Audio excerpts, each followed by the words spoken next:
ఈరోజు చిన్న కర్మ సందర్భంగా వారు మిగిలిపోయిన ఆహారాన్ని వృధా చేయకుండా ఎంట్రపాటి కోటి గారు మన ఫౌండేషన్కి తెలియజేయడం, వారి కుటుంబ సభ్యులైన శివ గారు, సూరి గారు వచ్చి వారే స్వయంగా వారికి వడ్డిస్తున్నందుకు మన విశ్వమాత సేవా ఫౌండేషన్ తరఫున ధన్యవాదాలు తెలుపుతున్నాను.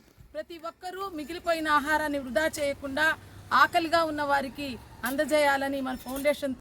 పూట అన్నం కోసం ఎదురు చూడడం, జానడంత ఊపిరి కోసం చేయి చాచడం, కడుపు కాలి కాలి ఇక్కడ బూడిదావుతున్నా మనిషి అన్నవాడికి మనసే లేకపోయేనన్నా, ఉన్నవాడి కొంచెం దిస్తే లేని వాడే ఉండడే, కళ్ళు తెరిచి చూడు దేవుడు. పూట అన్నం కోసం ఎదురు చూడడం, జానడంత ఊపిరి కోసం చేయి చాచడం, కడుపు కాలి కాలి ఇక్కడ బూడిదావుతున్నా మనిషి అన్నవాడికి మనసే లేకపోయేనన్నా.